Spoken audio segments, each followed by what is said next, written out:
you like to learn about edible landscaping, fruit trees, tropical gardening, then go ahead and subscribe to Eat Your Backyard, and you'll be notified if you click the notification bell whenever new videos come out. Okay, so what we're looking at here is a stand of Cavendish banana trees and one Musa banana tree. But before we get into that, I want to tell you, stay to the end of the video. There is going to be a special bonus grower's tip that you'll want to know as you grow your banana grove. So every yard should have a banana grove if possible. There's some restrictions on which yards can have a banana grove. Certainly you can only have one if you live in a place where it does not freeze. If the ground freezes, these bananas will all die. So I'm in Florida, Central Florida, and that's about as far north as you can go and still grow them in Florida in the ground. But you can grow them in the pot and then pull them inside when it freezes. In some places in Florida, that's a good way to go. You can grow them in greenhouses, certainly north of here, anywhere, if you have a large enough greenhouse. And that's one great way to do this, is in a greenhouse. Not everybody lives in a tropical, subtropical region, and if you don't, you can grow them in a greenhouse or outside and bring them in for the winter. They grow very well in pots. You just need to have a big enough pot, and I actually have links in the description to the big 5-gallon types of pots that I use and recommend to grow these, as well as the soil that I'd recommend you use if you're going to grow them in the pot. Dwarf varieties are very convenient. These are Dwarf Cavendish, and Dwarf Cavendish are noted for their variegation on the leaves, and you can see these really don't have much variegation on the leaves, although they are the Cavendish.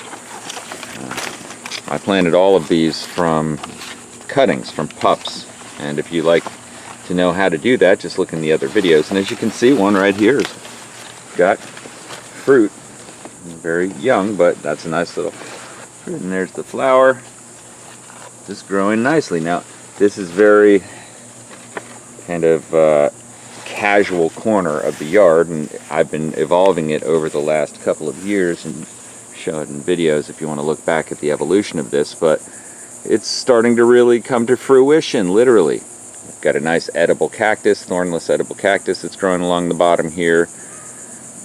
The Cavendish bananas, which I planted throughout. All of these bananas, by the way, came from one banana tree that's over here, and there's still actually more pups I'll go show you here shortly. Ready to go. I'm going to actually be putting more in here, making it even more and more thick, so they'll grow in a stand. You know, you want them kind of thick in there. So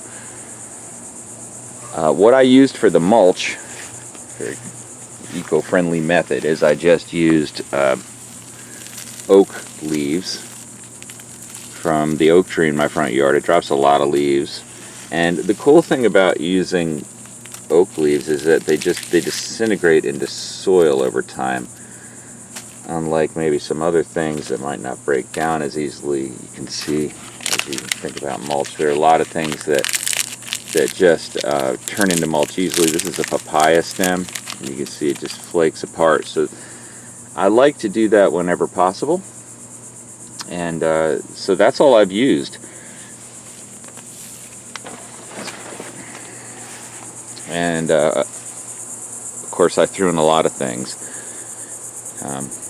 You can tell the papaya tree there, it looks like it's getting ready to give us some papayas here in about a month or less. I've got a Dracaena fragrans here, corn plant. A lot of people grow that indoors as well. Some other Dracaenas, but this one right here, look at how that banana is so different than these bananas, and this illustrates a point.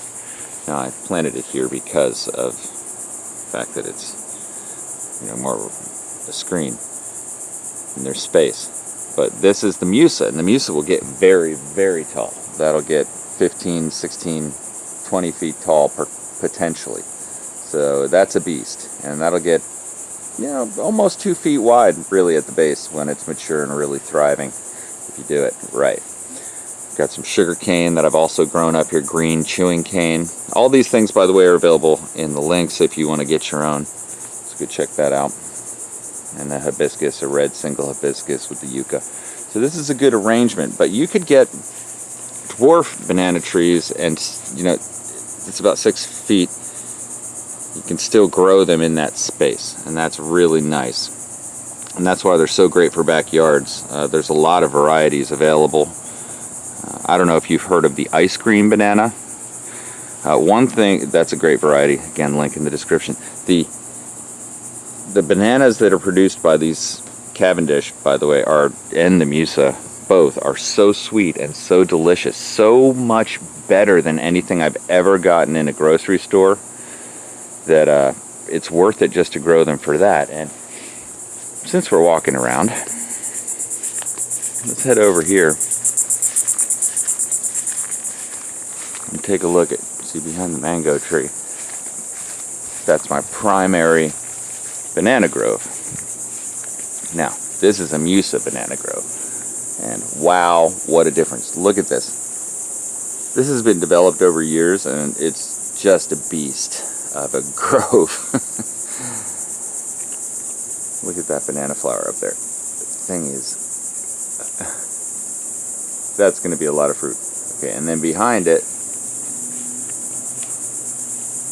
yeah, a nice maturing hand of bananas. And this grove now is at the point where it produces probably one of those every other month, something like that. And if you just walk around through here, you'll see other ones, you know, that are getting ready to go. But yeah, as one, now the rhythm of it is, as one is done, the next is lining up and ready to go. So this one, look at that distinctive banana flower. Very interesting. Some people cut those off. I've cut them off and given them to my children for years. They're a great source of joy. They're a rubbery, banana peel smelling bundle of fun. You just peel back the petals and see the little tiny banana flowers almost that exist within there. But you know, to me, a banana flower is a thing to behold.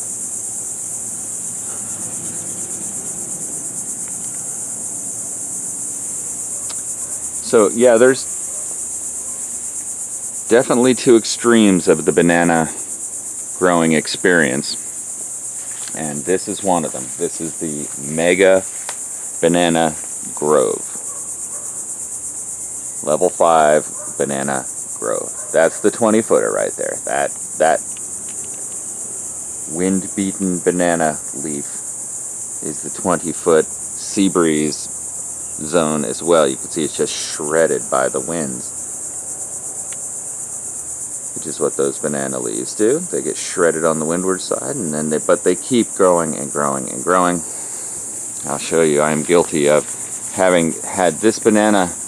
What this is this banana tree folded over. It actually grows up here, and then it just folded because that one fell over. That was the last banana tree. I've got to saw that down and throw it away. After you harvest the fruit, if you're not aware of this, once you harvest the fruit, then you saw the banana tree down, and that's what produces a lot more of these pups or suckers along the bottom. Now, when you say banana tree pups, usually you would think of a little thing, but these are two pups that are growing in exactly the wrong place, almost too big to transplant, so I might have to have the tragedy of having to cut both of these down because they're growing right up into my main power line here, which is no good. This one is kind of growing away. It's hard to see, but it's away from the power line, and those leaves aren't anything really. It's this trunk part that's got all the weight, and that can fall down. That's just a cable line, whatever. But the point is, you can't have a 20-foot thing growing up underneath a 15-foot power line, so I'll probably going to attempt to transplant these. I just pushed it way too far, obviously. I don't know though. They might still transplant. What you have to do is take off all the leaves that you can, keep it well watered and probably plant it in the shade, it might actually do it. You know, this could create an almost instant banana for us, because once you plant that, then they'll have pups and it'll grow. Yeah, I'll make a video where I do that. Let me know what you think about it in the comments. If you're still watching now, you've earned the bone. Oh, look at this. I'll be darned. It's another one. Another one. Look at that. There you go. Okay. Boop. See that? That is the banana flower. Isn't that cool? And that is the banana that will never be. It's just the one that didn't set. And what happens is isn't that beautiful?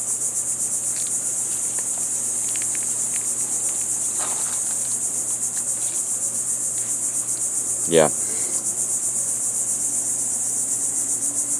So this will just hang down and you can snap it off, and they say it gives more energy to bananas. I don't find it does, so I just leave it on. Those have a little ways to go. Little hand, not too many of them set, but that's okay.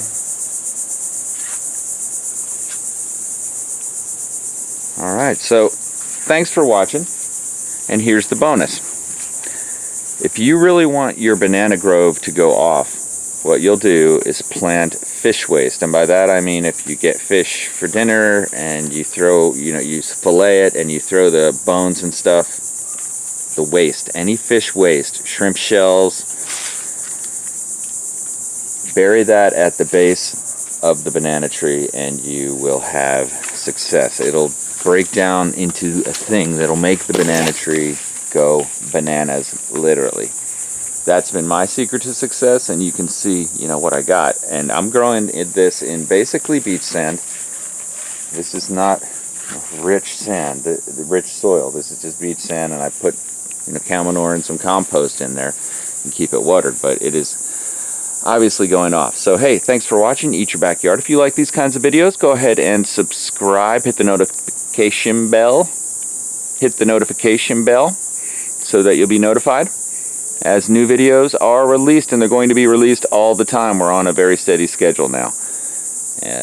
I also hope you'll watch the new series that's coming called What's Growing On, and it is the 50 pot challenge. I'm going to be growing 50 pots worth of plants and cuttings and seeds, and we'll be tracking the progress so that you can also be part of the experience.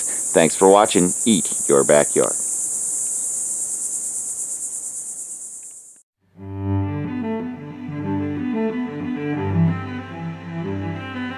Thank you.